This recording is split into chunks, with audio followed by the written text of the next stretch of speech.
That was a song, I believe. My name is Matthew Kemps. I'm the co-founder of Lone Wolf Realty Group here at EXP Realty, and we have Matt Kirschling with Gold Star Mortgage. and our guest today. I am JW Roeder with EXP Realty. And there we go.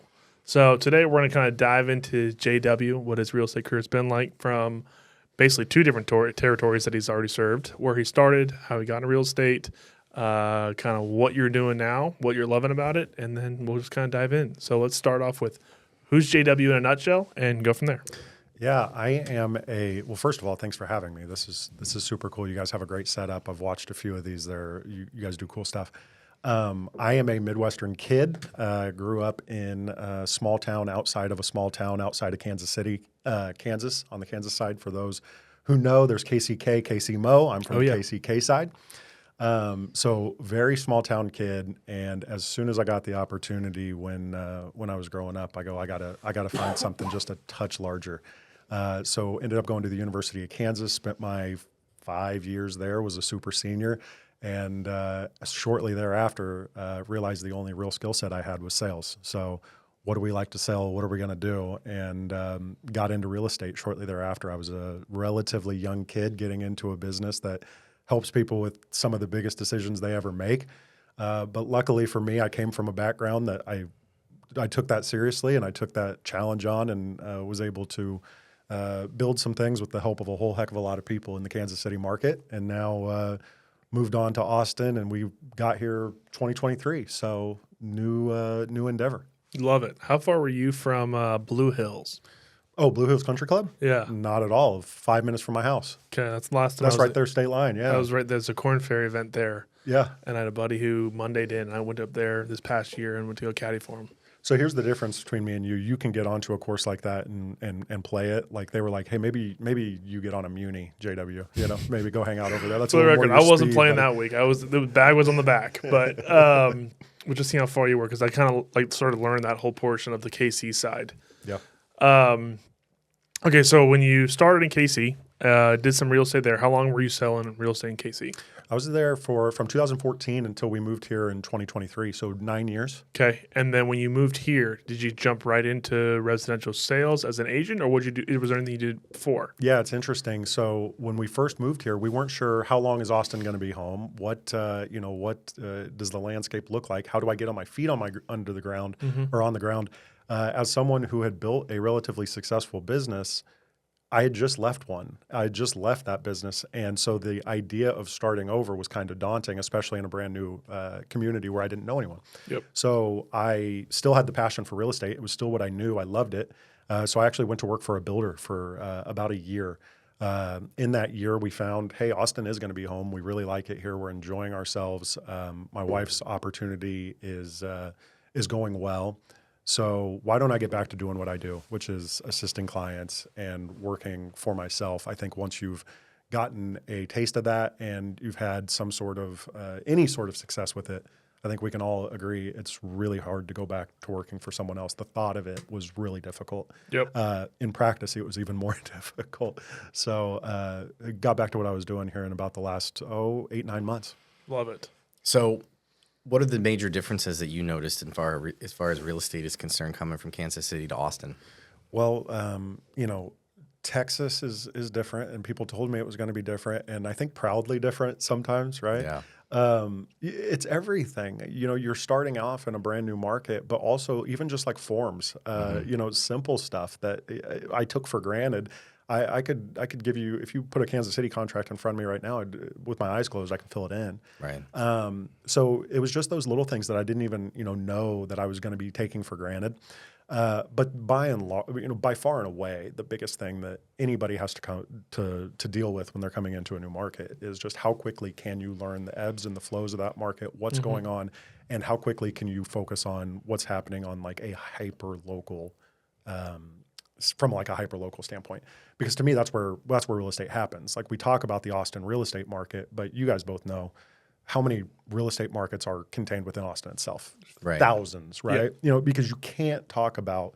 I talk about this all the time. You can't talk about a nationwide real estate market. That's insane to me, because what's going on in LA, New York, Kansas City, Austin, it's all going to be entirely different. So the number one thing I knew I had to get after right away was learn this market, know what's going on, go visit homes, go be out and about, make sure I know what's selling, what's not, how long is it sitting, so I can accurately relay that to clients who are looking in those areas. Were there any major differences that stood out? Yeah, so Austin was coming off of, I don't know if you guys knew this, Austin real estate kind of took off there for a little bit. Yeah. Oh, really? Yeah. Oh, yeah, really? It did? Yeah, Oh, you heard it here Heard first. something about that. Yeah. I figured maybe you guys had. But Austin took off to such a degree that in the last few years, it actually started to recede backwards because, as we all know, it can only go to such a level before Sure. it's unsustainable. Kansas City saw growth, but not to that degree. So Kansas City was still, as I speak with my real estate friends back there, still seeing levels of growth and still seeing, if anything, a more stable market than what Austin was, seeing the huge gains and then the losses.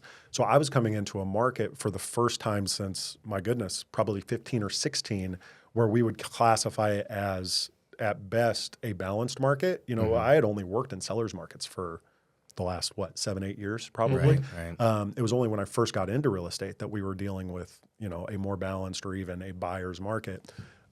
So there were some differences, and your strategies around that have to change so that you can best assist your clients, because it is a totally different role you're taking on depending on what's going on around you on the edges of that market. Completely. Is there anything that they do up in Kansas City real estate related that they're not doing down here, or vice versa? Yeah, it's interesting. So the biggest thing that people looked at me just in shock and awe especially when I was in the new construction side, real estate agents handle all of the new construction communities in Kansas City. There's very few builders that have on-site staff who actually take care of it. By and large, it is real estate agents.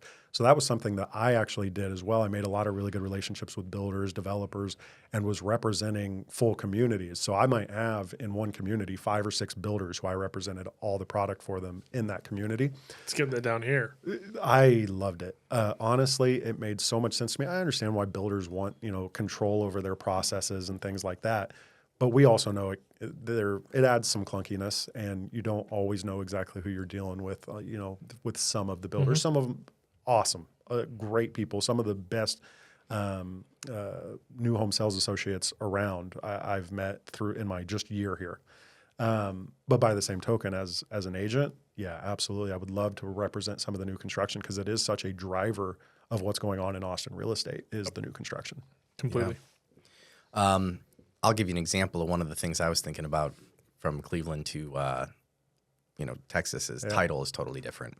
Yeah. And just the way that kind of just the responsibilities in terms of what we do with title and who's basically hand-holding the client and vice versa. Are there any things that you've noticed differently in that aspect? Title a little bit. In Kansas City, even as we could have split closings, so I would have a buyer closing with a different title company than who the seller was.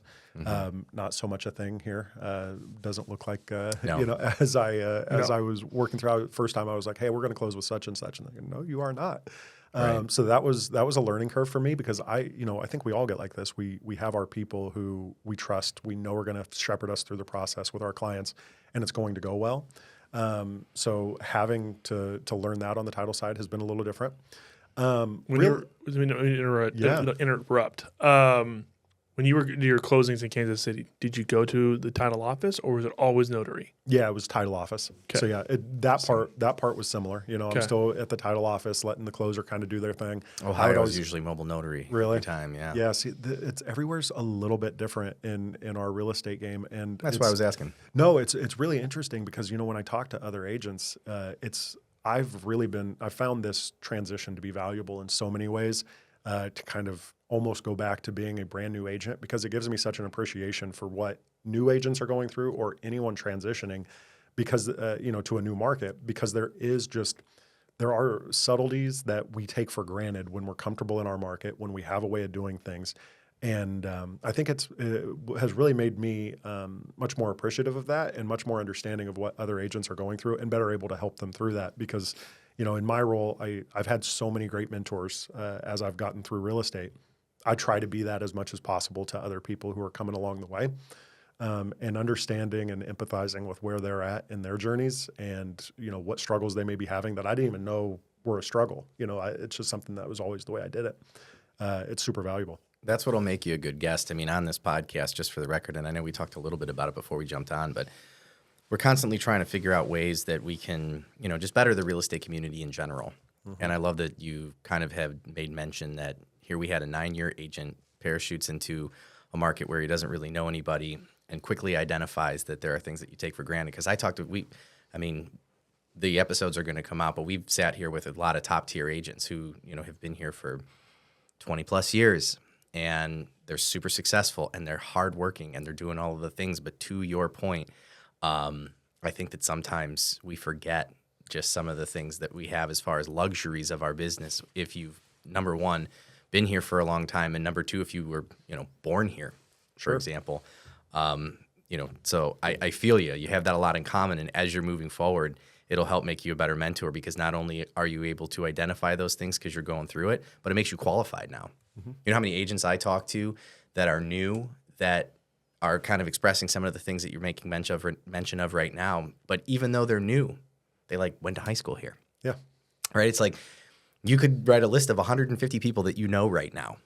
Yeah. And even though you're new in the business, imagine being new in the business and moving from Austin to Kansas City. Absolutely. It's even more difficult. So when you started 9 years ago in Kansas City, what were some of the things that you were doing to generate new business that maybe now that you're, for lack of a better term, starting over in a different market, that you're going back to that works? Yeah, it's the fundamentals, right? It's all the things that I can no longer rely on. Well, I'm going to get referrals from my client base because my client base is, brand new. Right? Yeah. So it is genuinely back to basics. It is open houses. It is any lead that comes through, anybody who I'm talking to.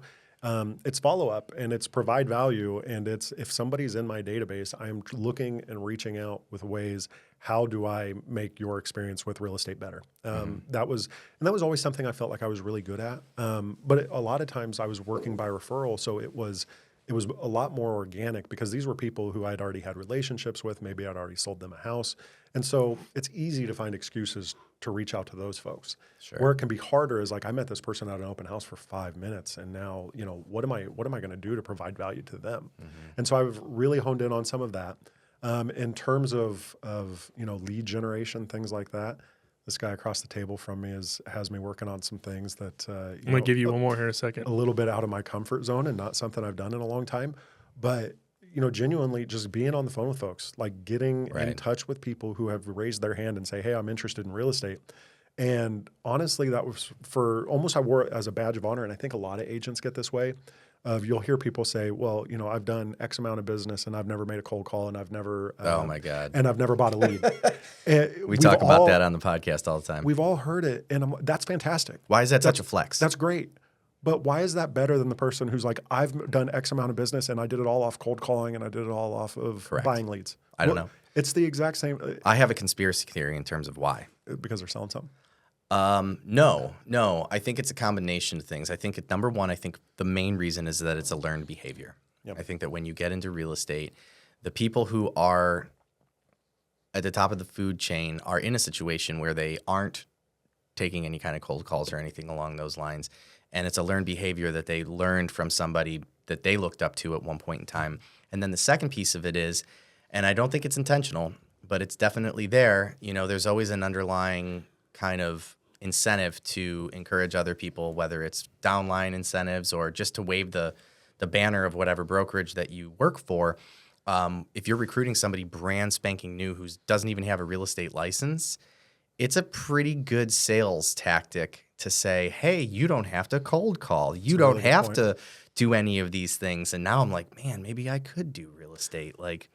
JW does it all through his sphere of influence. I could sell houses. It's a really good point. But for so many people, it's also non-practical.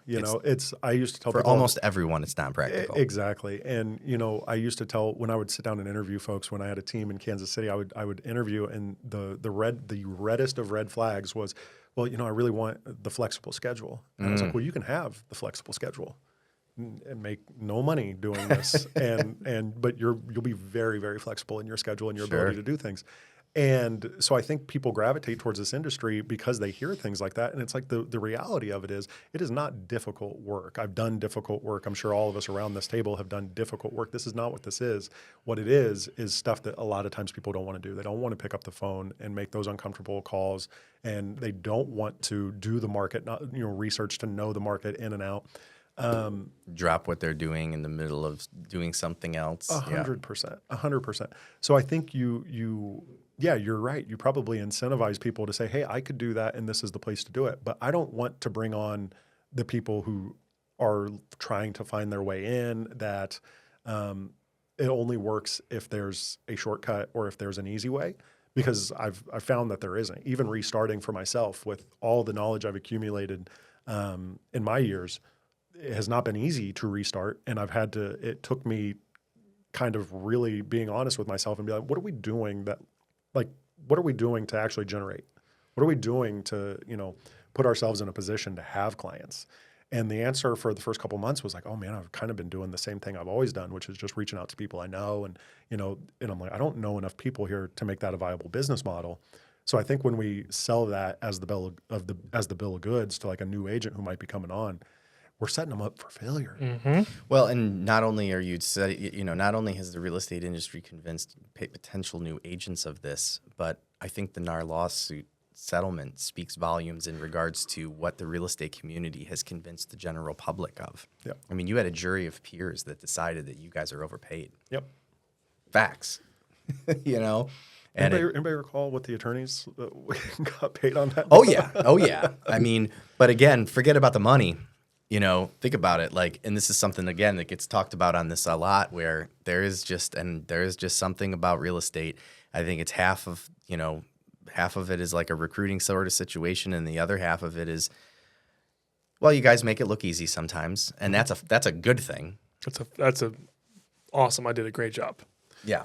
I tell people all the time, my number one goal is you get down to the closing table and you say it should not be that easy to buy or sell a house, because you have it's the duck on the pond, right? Right. You have no idea my feet are, doing this underneath Correct. the water if I've done my job, because it should all look 100%. effortless. You have no idea that I just, screamed at the buyer's, mortgage officer because he hasn't, done his job. Right. I try not to scream, but It's okay. I know what you mean.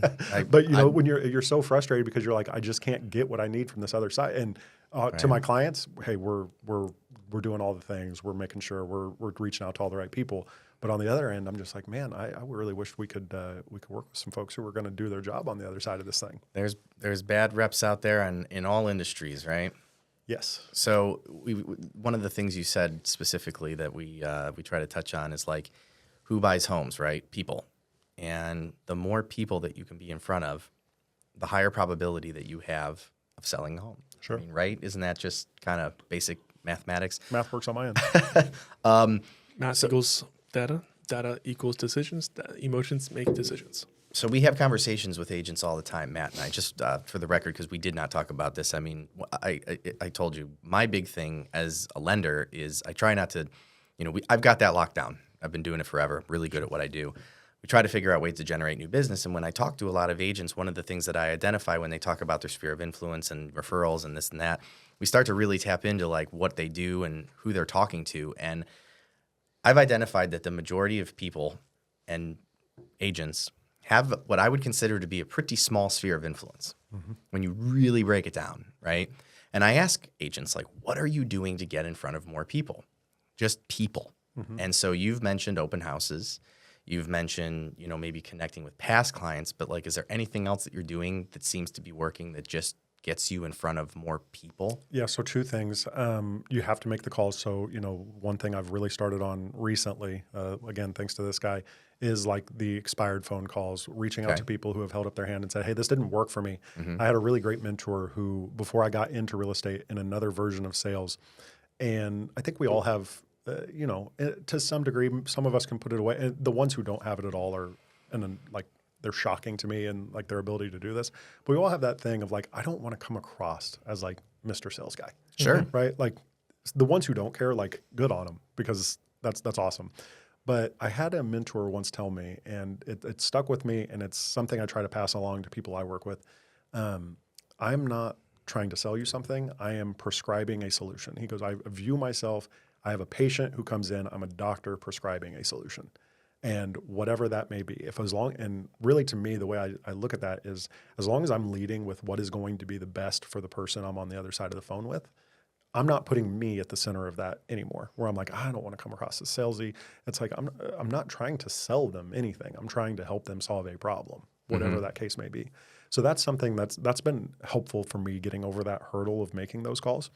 So that's one area. And then one thing that I've just recently started doing that it's kind of insane that it took me so long to, come up with something, was really reaching out to the people in the new construction communities. I think it's such an untapped place where agents can go find business.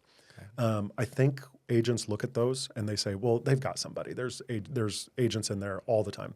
But when was the last time an agent went in there and was just like, hey, what can I do? You have clients, I'm sure, all the time who want to write a contingent offer, and maybe your builder won't accept it. Maybe they will. We don't know. What can I do to be somebody who you could say, JW can get your home sold fast? JW has a system in place to where if you want to write an offer on one of our homes, we feel good knowing that he's going to get it done for us. I think for an agent and it doesn't have to be someone who's, the number one agent. I think that's something any of us can do, because a lot of those new home sales consultants are cycling through. And if you can catch people who they don't have a tie to an agent, that's something I've found some success with in a couple places I've gotten some deals from, and it's something I'm doubling down on for sure in 2025. Because if I can be a resource for them, they're just going to get in front of people every single day. They're in those sales offices from 12 to 6 every single day. Mm-hmm. They're going to have people coming through the door. So if they first thing they think of when somebody says, hey, I need to be able to sell my house before I can buy yours, they have incentive to say, JW's got you.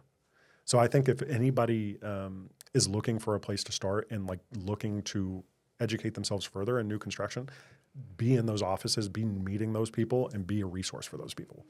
One of the things Elizabeth Riley said yesterday that resonated with me, because this is ultimately what I've been doing for the last 5 years. And when I say it initially, it sounds almost cringy, but the way that I go about doing it is not cringy. And what I'm driving at is again, you can only sell homes to people. You need to know as many people as you possibly can. And so getting in front of people, even with sometimes not even mentioning exactly what it is that I do, but just creating friendships. And then those friendships obviously turn into hey, tell me about yourself. And then next thing you know, you've got Matt's seen it. We go out in public sometimes. He's shocked. I've only been here for 5 years and I'll know a random individual in public. Yep. And dude, who is that? So the one thing that I've always done is just legitimately ask people that I know, hey, when you go out with your friends, right? When you go out to dinner with, because people, I don't even think it's intentional. People intentionally have a core group of people that they hang with, and they never even think to really call anybody else. And it's not that they want to stay this core group and just hang out with the same 4 people that they know. It's just that it's not top of mind. So if you make it top of mind, it's one thing that I've gotten really, really good at, because Elizabeth Riley was talking about when she, kind of first moved here. She said that she was living in a condominium complex with 42 units. She knocked every single door, not to mention anything about real estate, but just to say, hey, we're in the neighborhood. We're fun people. Just want to say hello, and, started waving to people and all of that. That just really resonated with me. And I'm kind of going off on this just because, again, being newer agents, and that's a lot of people who are watching this. They're trolling and saying, how's JW doing it, right? And they don't want to hear, oh, I work my sphere of influence, and then that's the end of the sentence, Sure. right? The other piece of it that she had made mention of was she does Front Porch Fridays. She did those in the townhomes. Right, Front Porch Fridays, where you're literally just trying to connect with anyone, people, just people. And one of them for me too, I know guys that do really good. They pull business out of the gym. And I know that's not a place where you beeline it to someone and you're like, hey, JW, my name's Matt Kirschling. I work with Gold Star Mortgage. Just want to let you know if you ever need a loan. That's not the way it's done. And I know a lot of people are desperate and they're like, but I need a deal now. It's you're not going to sell the guy that works out in the gym a fucking home in 30 days. But are you doing anything with hobbies that you might have or anything along those lines? Yeah, it's a great question. And I think the difference we're describing is branding versus prospecting, right? Some of the stuff you are your brand. So when you're at the gym, you're just a brand for who you are. So hey man, I always see that guy walking around in the gym and he's got a smile on and he's saying hey, and he's it doesn't come off as inorganic. He's not trying to beat people's doors down about like, hey, if you need a mortgage, Right. well, by the way, can I hop in on lat pull down? Like that's not the deal, right? Sure. So for me, it was very similar. In Kansas City, I played basketball all the time. There we go. Anybody watching from that area is like, yeah, I busted him for so many years. But I would play basketball, and just by virtue of like making those connections, being around those same guys time and again, I would get business from it simply because they knew what I did. And I think it's kind of a two-part equation. You show up in areas and you are friendly to people, and you're not doing it for the purpose of this, but add them on Instagram, add them wherever you're at, be a friend. And then they're going to see what you do if you're then following that up by, putting yourself out there, not being, everybody always says, don't be the secret agent, right? Mm-hmm. But to me, it's like you're just kind of an agent all the time because you're showing people, this is what I do, this is how I show up, this is what I'm knowledgeable about. And hopefully you're passionate about it so it doesn't come off as inorganic. So if you kind of combine those two. Well, those organic deals are the best deals. 100%. I don't have to convince you that I have your best interest at heart. I have this really weird thing that goes on, and it's almost obnoxious, but it's like really good branding. So like, let's say, for example, I'm going to a friend group, I'm on the golf course, and then let's say we got like 4 or 5 groups that are going off. We're all going to be playing, like, we got a small tournament going on, but we all have money games going on. Like, as soon as I park and I get out of the car, like, I'm not kidding, 15 to 20 of them are going to start going, oh! Like, the brand of Lone Wolf has been built like before the real estate portion even started. Like, it was just my nickname ahead of time. Like, everyone just called me Lone Wolf. Is it from the game of Wolf? Yes. You would drop people and go Lone Wolf? I would just go 3-on-1 or 4-on-1. And then I used to hate that guy. Because I was the DJ. So that's where it came from. So then it wasn't, instead of calling Kemps Realty Group, it was just, okay, everyone calls Matt Lone Wolf. So he's going to just be Wolf or Lone Wolf. So Lone Wolf Realty Group is how it came about. So like in those settings, like people start howling, and then everyone's like, why the fuck are they howling? And then they start explaining why. Like, he's always been just a Lone Wolf. He owns a real estate company. Like, that's just the name of his company. Now we just have fun with it. Yeah. I'm like, thank you, thank you, thank you, thank you, thank you. 100%. Yeah. You playing basketball down here now? I very rarely get a chance to. It's so hard to find leagues. Sounds like you're messing up. I am messing up. I am messing up. And my wife tells me the same because she's like, hey, like, you need to go do that. You might peel off a couple pounds too. That probably. Right? Yeah, absolutely. Not that you need to. You look great, man. Hey, appreciate you. But no, it's, I went back home and played in a tournament that we play in every single year. And a couple of the guys were like, hey, like, you've been hitting the gym a little bit, but like maybe some cardio? Because like, the barbecue will do it to you. Well, we're not going to get into a barbecue. Oh, that's right. Kansas City. Forgive me. Yeah. I don't want to alienate an entire group of people. Got it. But no, it's just showing up in the things you already know and love to do and letting people, we all have tact or try to have tact, right, around it. You don't want to, be jamming market stats down people's throats if they're not asking for it. But if you can just be a representative of your business, and all that means to me is showing up, and if somebody asks me, I have a knowledgeable answer. People ask us all the time, what's the market like? People are fascinated by it. There's nobody who's not at least somewhat interested in it. So be prepared to answer that question, invite that question, let people know, like ask people, hey, what do you do? Probably the answer they're going to have back is whatever they do plus, and how about you? Right. And it gives you an opportunity, and just look for those opportunities to show up for people. And again, the biggest thing that has helped me, because it's a Midwestern thing. Like, we're ashamed to talk about ourselves. Anybody who knows me is like, dude, no, you're not. But like genuinely, when it comes to this type of thing, it's like, I'm always like I'll just let people do their thing, whatever. But if you take the focus off of the self and instead be like, I do know what I'm talking about as it pertains to real estate. And this person, if they do have a need, better they talk to me than they run to, CNN or TikTok or whatever, news source they're getting it from that says, hey, I think we're going to have a big market crash in 2025 because that gets way more clicks than, probably pretty steady. Yeah. So better they get it from us. Are you doing circle prospecting stuff? So I asked you about that today. One of the things I've implemented this year, because again, new market, how do I start to find areas where I can niche down? So I've started with every single listing that I have gets a series of postcards that go out around that listing.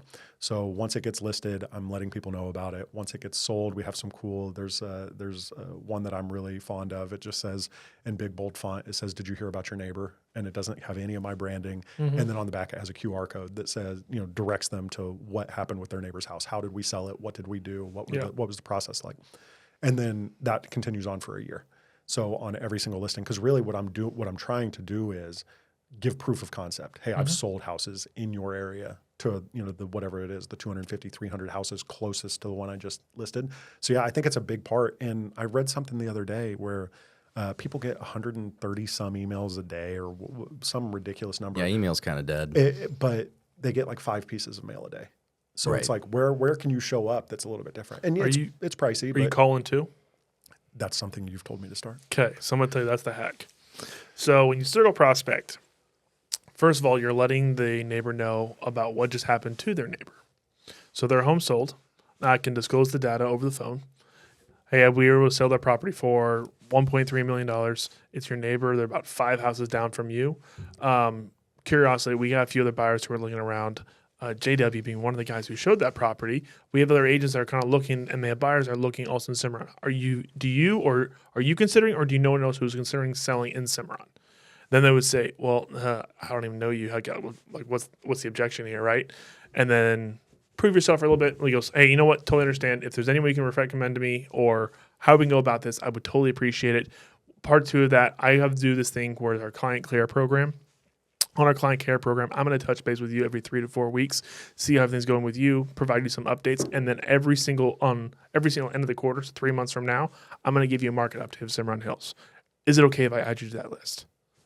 They say yes, like 98% of the time. Yeah. You add them to. Who doesn't want to, again. Now I everybody have wants another quarterly review person I can go talk to. And even if they're not selling anytime soon, they know the value I'm providing to them. I do it with them.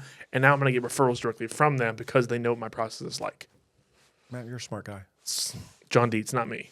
Well, you don't have to tell people that. John Dietz. Every good Thanks, idea John. I ever had was stolen. I'm not out here giving, I'm not giving people. I don't take credit. bibliography. That one I can't take credit. He is too good of a guy. John is incredibly smart and such a resource. Like And a it's really cool free. guy. Yeah. Like I'm really bad / this is good, but again, it comes across cringe when I say it out loud, but I can wholeheartedly say that out of all of the closings that I've done in the last 5 years, I am probably legitimately friends with about 25% of those people. Where like I have met them outside of closing, we have gone to dinner, we have done some things. A lot of these people even come to my house now. We actually just closed on a client. We're closing tomorrow on a client that I have known since I've been down here, but like just basically met him through another client that we closed on. And I just called him one day and I was like, hey, you guys are cool. Like, what are you doing this weekend? You guys going out? You doing anything? Like, well, we thought about going out to dinner. I'm like, can I join you? Like, Absolutely. yeah, sure. And we just hang, right? Absolutely. I'm not like showing up to dinner with a buyer's consult or anything like that. And those organic deals, like we closed this deal, we closed it early, everybody's happy. And I would rather close like 10 of those deals a year than 20 like lead generated deals. 100%. I know the profitability is going to be higher for the 20, but it's like, it's How much just, the lead cost is. well, that's true. But Yeah. you get what I'm saying. Like, I love doing good organic business that pays the bills and everybody's happy instead of just constantly having to defend myself in regards to my knowledge, my costs, what we're doing. It's just a way better lifestyle. Well, it's the raving fans principle, right? 100%. And not that you're doing it for that purpose. Like you're very much a genuine guy. Yeah. But I like hanging out too. Being genuine, like I always tell people, I do things for genuine reasons, but I'm also not a dummy. If it's good business, like it's good business, and that to me has always been. If you can create those people who, I had a couple in Kansas City, and I'm working on a couple here who I think like. There's not ever going to be, if somebody says the word real estate, if they get to real and they haven't already been like, oh, you got to call JW. Like I had a few of those and like they're worth their weight in gold because all the people who they say, oh, well, it's not even a question. Do you know the stat on how many the guy. raving fans you actually need to have a business that produces 500,000 GCI a year? 500,000 GCI, How many raving fans? 250. Not even Seems high. close. I was going to say 20. 5. 5 raving fans, because then that you have this snowball effect from it. So if you have 5 people where the word real, like you're talking about, comes up, and then the second word is estate, they are immediately going to stop them and say, hey, time out. She'll go straight to JW. I don't even want to have this conversation anymore. Right. You just need to go straight to him. If you got 5 of those, that is 500,000 GCI a year. Love it. It's reflective of how you run your business. If you're running it as someone who really cares about and takes care of their people, the one thing I'll never be is the guy who's like, hey, at closing, shake your hand and see you later. Yeah. Like we're never going to be that if we continue to provide value throughout the process with the expectation of nothing being. Gary Vaynerchuk, I recommend anybody read this book, Jab, Jab, Jab, Right Hook. And basically the idea is the jabs are you give and you give and you give so that by the time you ask for anything, whether it's a testimonial or a referral, whatever it is, like you've given so much, they're like, man, I would be a real heel if I didn't help this guy out. Correct. Like, it's give and give and give with no expectation. Reciprocity. 100%. Reciprocity. It works. You've been starting to do some video stuff too that I've seen on your social stuff. A little hack I just recently figured out, and it's really good for new construction. Yeah. Once you get under contract, and then this also keeps the deal alive too, in case there needs some emotional play in it. Immediately make a welcome home video. Cool. So take the drone. I'll do a little, and my drone's like $120. It's nothing special. It's like 4K. It's about this big. You driving the drone? Yeah. Okay, I'm terrified. We'll go through that next. Okay. For $120, $120. Even if you fuck up, you'll be all right. Okay, so let's use Lariat for an example. You've been to Lariat? Yeah. Okay. So Lariat, there's a big Lariat sign on the left side. Yep.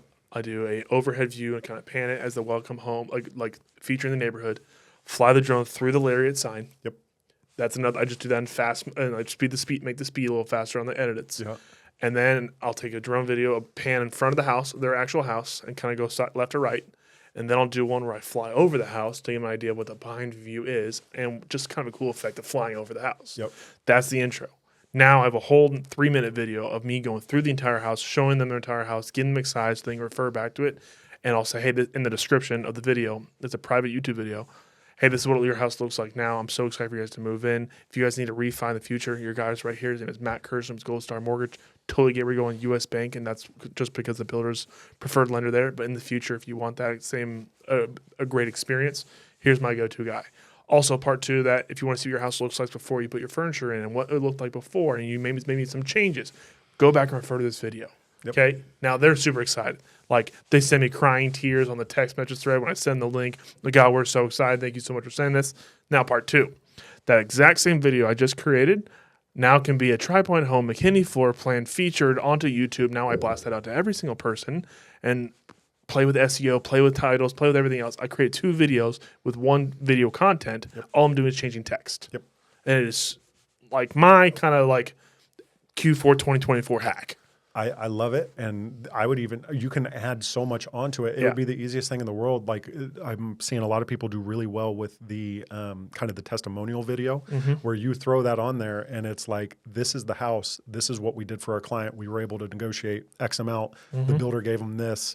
And, if this is your goal for 2025, like, holler at me. Exactly. Now we know what JW needs for Christmas. I need a drone that I can run into stuff. I'll show you after we're done. It's my car. Oh, don't let me drive it.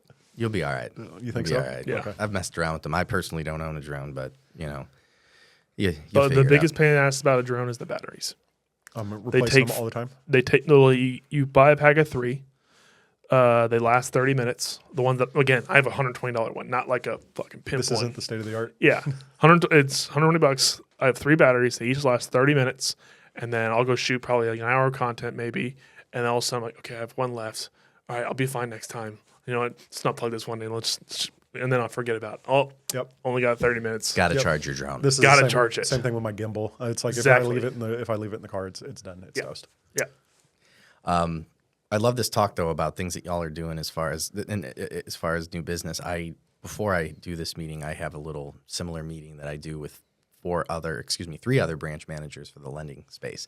We always get on a call every single Thursday. It's a 1-hour call. Everybody gets 15 minutes, and the thesis of the entire thing is, what are you doing to generate new business? And my question this week was, what have you spent money on in the last 30 days to help generate new business?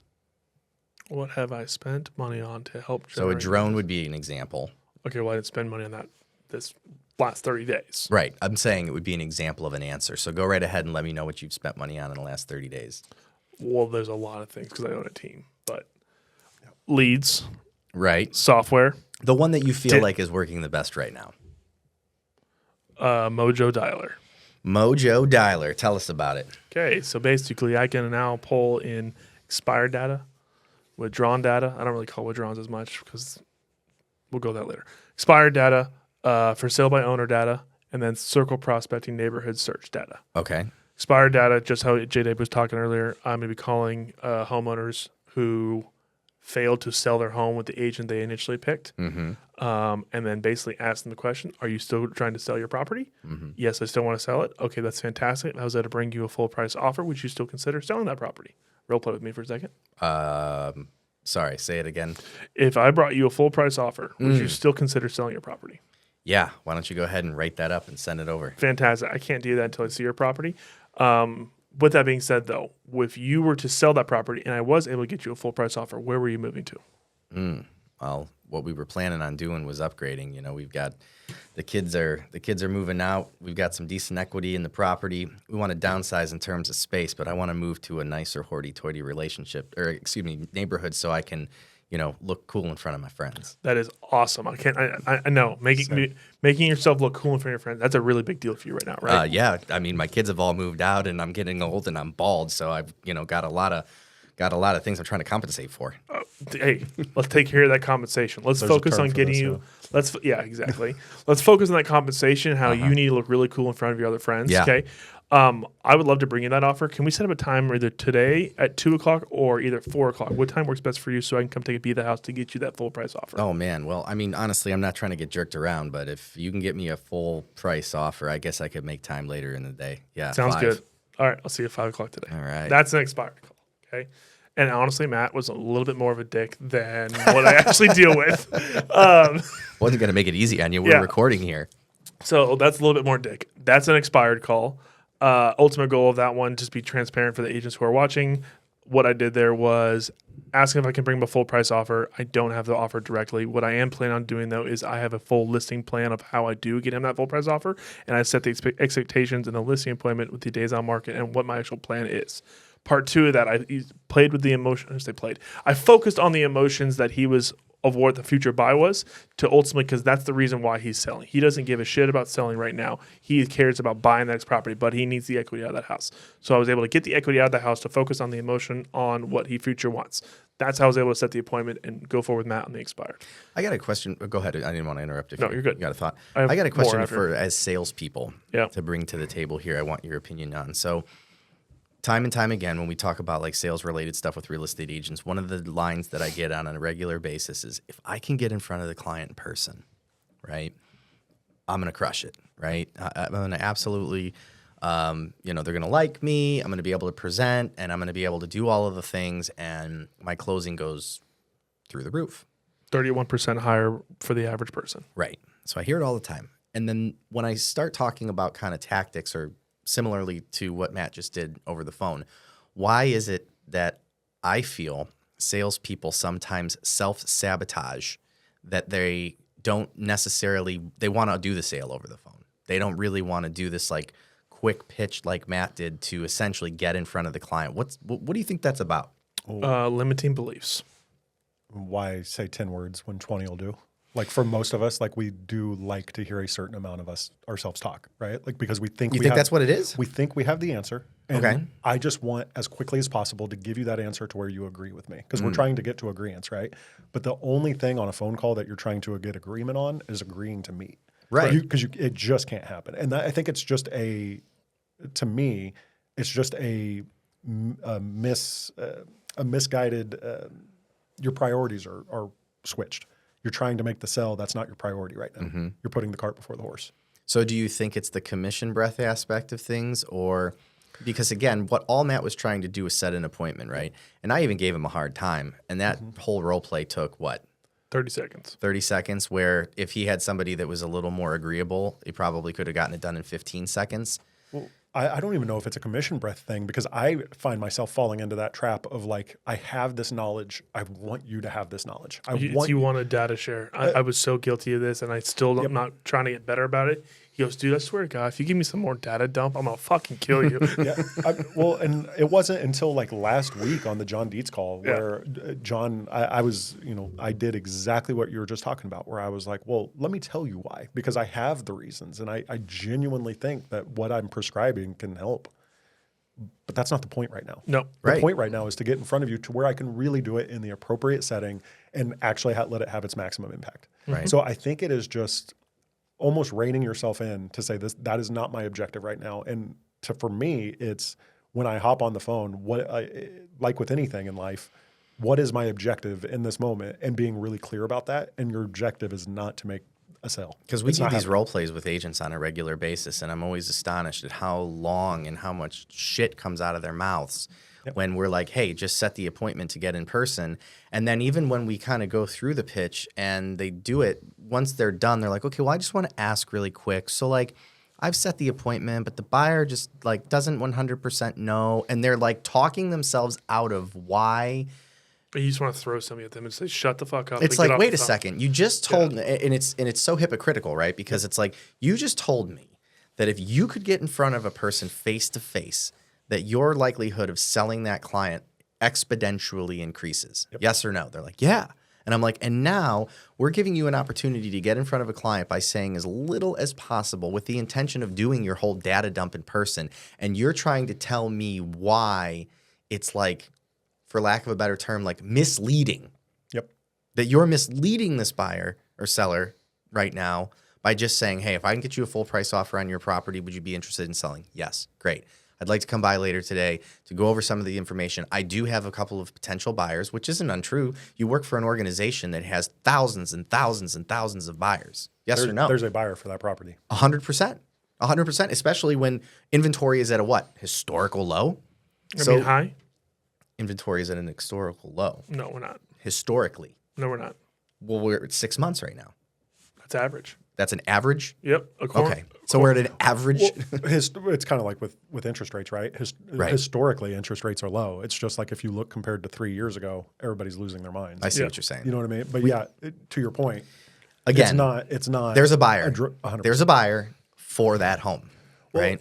100%. 100%. And I think what agents could benefit from is just like, because I think when we're challenged on something, we want to prove, like we feel that need to prove ourselves in that moment. Your last agent wasn't able to sell the house. Maybe I'll be able to in this experience, in this expired role play. But I think instead of that, it needs to, the simplest way you can get around that. If I were to say to you, exactly the same thing, only you say, well, what do you do? What are you going to do that's going to be different? That's a really great question. I'm glad you asked. I want to see your house because all of our solutions are tailored to you and your situation. Right. When's better for you so I can go through the full menu. Which is still trying to set the appointment. And all we're trying to do, but instead of trying to prove to you what I know, I'm giving you a little nugget of everything needs to be tailored to you. Because if it's not, I'm just saying salesisms. Mm-hmm. And if I can, and I think that is enough to overcome 99% of those objections. If people will just put that in their repertoire of, hey, it's going to be a tailored solution. I would love to sit down once I have all the information about you and your home, what we're trying to accomplish, and show you what that's going to look like. Yeah. Yeah. And it's interesting. I think it's a salespeople problem. It's not just real estate, right? 100%. Back to the investment or the investment that I made in my business. Yeah. Go ahead. Okay. So we had the expired. We did the whole talk there. The other one that's big is the circle prospecting, neighborhood search. So basically, it's doing skip trace on all the homeowners in a certain area that I want to be making calls in. So then I can do a call directly to 123 Main Street for the listing that I sold at 105 Main Street. And it gives me all the details on their content info unless they're on the DNC do not call list. Yeah. I won't be calling those. But if they aren't, then I'm going to give them a call and say, hey, introduce myself. My name is Matthew Kemps. I'm the co-founder of Lone Wolf Realtor Group, powered by EXP. I recently sold the property at 107 Birchstone, and before you hang up, I just want to see, did you by chance know what that property sold for? Right. Then they're going to say, no, I have no idea. It's non-disclosure state, if they even know that. Okay, that house just sold for $1.3 million. We were on the market for X amount of days. We have additional buyers for that property. do you by chance know anyone inside of Cimarron who's looking to sell their property, or are you potentially looking to sell your property because we have additional buyers that we're trying to transact on that property? Yeah. The only kickback that I get on that, especially with Cimarron, well, Cimarron's got 22 listings. Why can't you just take them one of those? Yeah, but I think also, and now I'm going rogue here, but I think one of the things that when anybody gets a sales call, they kind of like, they see red and they're just looking for an opportunity to argue, get off the phone, and they like black out and don't even understand why you're calling. And I think we as real estate people, sometimes we forget that people don't know what we know. Mm-hmm. And so when you're calling and saying, hey, before you hang up, I just wanted to let you know what the neighbor's house sold for. And I think a nice addition to that is, and how that affects the value of your property. I love that. Yep. Right? Because that's the why. Mm-hmm. Yep. Because otherwise, like, I don't give a shit what my neighbor's house sold for. Good for them. Why do I give a fuck? Hated like, that guy. Right? Yeah. Thank God he's gone. But it's like I need. Hope he fucking lost. It's like now I'm making Hope he it was upside down. Yeah. Now I'm making it about you. And how that affects the value now of your property. Matt, I want to ask you a question similar to what we were talking about with having a goal going into that call. Probably on circle prospecting, and for the audience, your goal is not setting an appointment. That's going to be a tough hill to climb, would be my guess. Or I mean, is it get an email address? Is it get them on that list? What's the goal? End goal is to get onto my list. Mm-hmm. Second goal is to get a referral. Okay. Third goal is to set an appointment. Okay. So do they go in that order? Like, Are you closing for that order? So, because or how are you presenting that the menu workflow of the box? script that you and I use. Mm-hmm.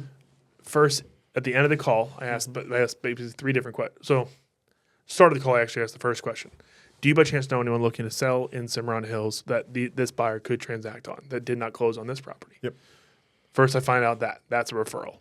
Second portion: okay, are you by chance looking to sell your property because that property now directly affects the value of your property? Mm-hmm.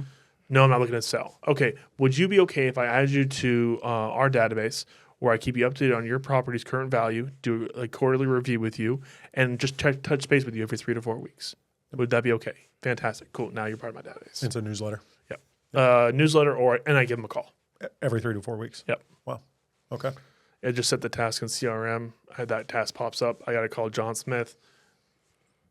Don't remember John Smith, but I'm going to call John Smith today. And what subdivision? Okay, got it. Yep. Love it. We got to go back to the original question. What's something you spent money on for work in the last 30 days that seems to be I know his answer. a good investment? Dude, I do. His is a significant investment. Oh, the one that you don't like? The big Z. The big Z. Okay.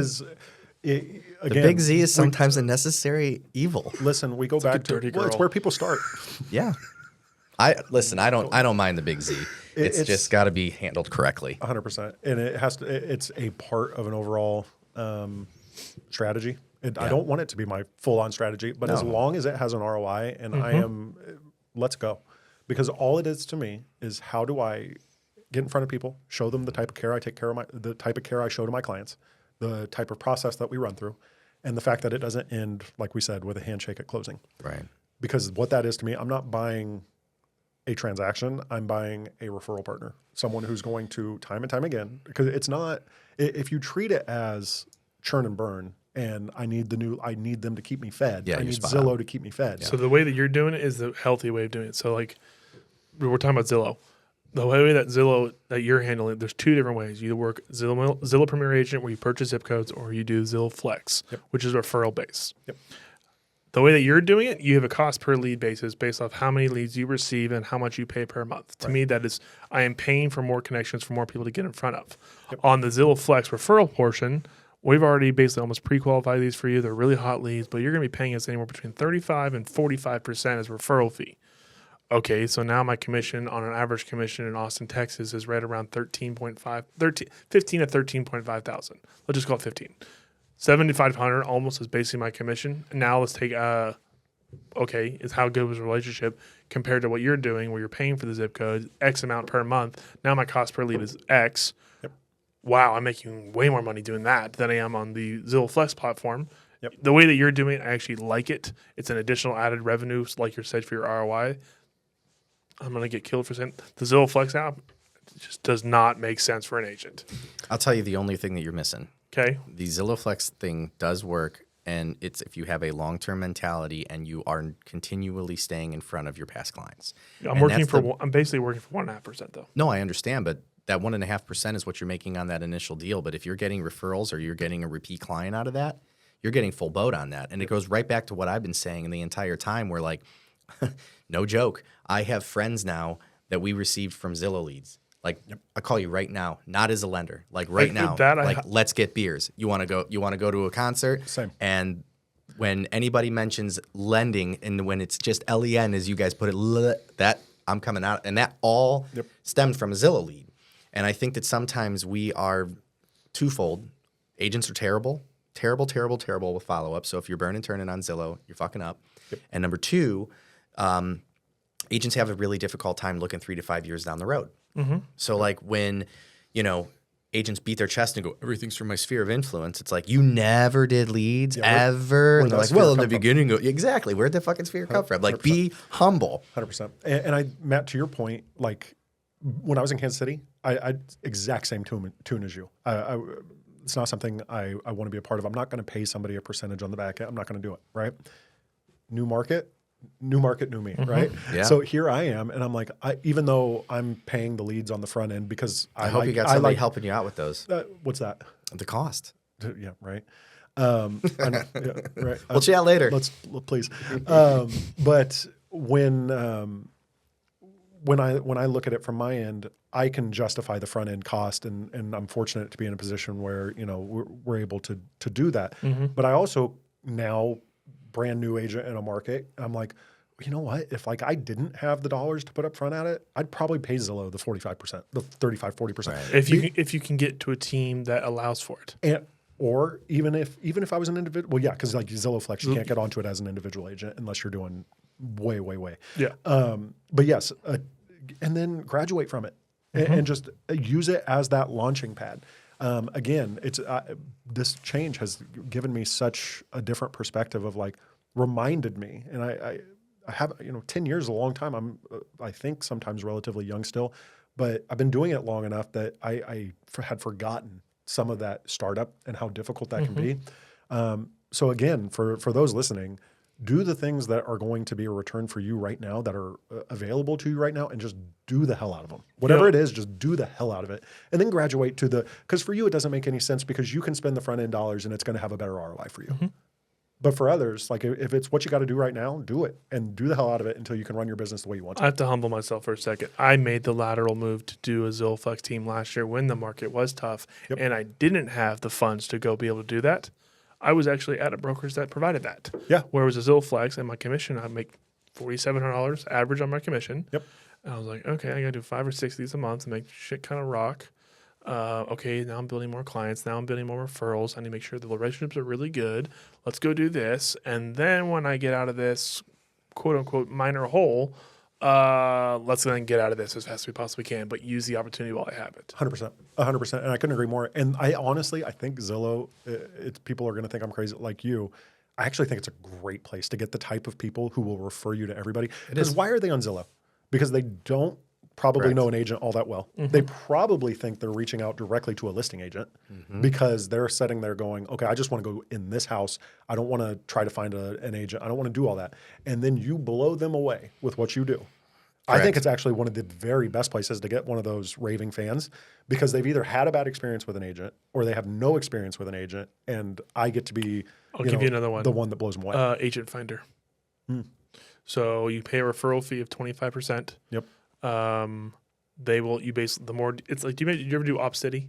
Yes. Okay, so remember Op City, you only get leases to start with, and then the better you do on those, then you can start getting buys, then you start getting sales, and then so forth. You kind of grow based off experience and how well you do in production. Agent Finder's the same way. You're going to get smaller deals to start with, smaller referrals based off whatever areas you're serving, and then you're paying these $25 or 25% referral fees. But those are like referrals that you got, but it's only the best qualified agents they're sending the leads to. Yep. And it's the same idea. So if you're not already signed up for that, go sign up for it. That's cool. That's one thing I always try to be very mindful of is every time a deal closes, and this is my like public service announcement that we've never mentioned before. I would encourage every single real estate agent that when they close a deal to really, really dig deep and figure out where that relationship really, really came from, right? because most people just go, oh yeah, that was, it's a buddy of mine. It's like, okay, well, how did you connect with them? And just keep going and keep going. And especially you'll find this more than anybody because you parachuted in here, because it's what I experience. A lot of stuff comes back to maybe 1 or 2 meetings or even a lead that you had. Like Matt and I met 5 years ago, but I connected through Matt through a financial advisor that, basically met with him at a wedding that I met at this little networking event. Yeah. And so then there are agents I do business with now that I wouldn't know if it wasn't for Matt. So now I got to give credit to Matt for the lead that came from an agent, right? And you start to do this like little web thing, and I think that people will really start to realize what forms of, whether it's leads or marketing or networking, really, really works. Because just like 2020, everybody who's doing really, really well in 2020, I'd talk to agents that thought they were rainmakers. Yep. And it was all them, and they were not giving credit to the market. And it's the same thing. So Everybody was brilliant, weren't they? and again, that 10, 15, 20-year agent who goes, all my referrals or all my leads are from referrals in my sphere of influence. It's like, I just encourage you to go back and figure out where it really came from. 100%. 100%. And I'll even add on that one thing that I do with every single, and tracing back where that referral came from. If I can trace that referral to a person, when they go under contract, first of all, when they, like if it's a listing, when they list the house with me, I call that person. I call that referral and I say, hey, I wanted to say thank you because, I met such and such through, we went to a dinner party, whatever. And then if that person who referred the seller or the buyer, if they were referred to me by someone, I call them. I call that person before them and I say, hey, you don't know this, but I just listed a house for these folks who you may not know, but they were referred to me by Joe and Susie. You do know, right? And then you referred me to them. You're such a huge part of my business without even, knowing it. And I so appreciate it. And now that's beautiful. And now what do they want to do? Like that, they probably want that call. Who loves validation more than this guy, Right. So like, I would love that phone call. Who has 2 thumbs and loves validation? On the comic relief side, in that case, let's say it's a Zillow, okay? You call Zillow 1-800 number. Hey guys, I just want to say thank you so much for that. I know I paid for this, but thank you so much. Yeah. Actually, you know what? Let me backtrack. Hey, I closed this deal for $2 million 3 weeks ago. That's the only way I'm paying for this. Yeah. Okay, I'm gonna call that person and then this one. Hey, sir, your Zillow hey rep John, I just want to fired. thank you so much because now I have a Zillow budget of $15,000 because on the sale of your property, and now I can afford this budget. And I just closed on a few other properties. I want to thank you so much. And it was a little touch and go there for a minute if I was going to be able to pay Zillow. Exactly. But yeah, you got to ask yourself, is it profitable? 100%. Right. If it is, do it. Right. Because again, I'm not buying the transaction. I'm buying a lifetime, hopefully, of transactions if I do the things I'm supposed to be doing. I get it. It's the lifetime value of a client. And that's why, you see these companies who they focus all their money, all the smart ones focus all their money on customer retention.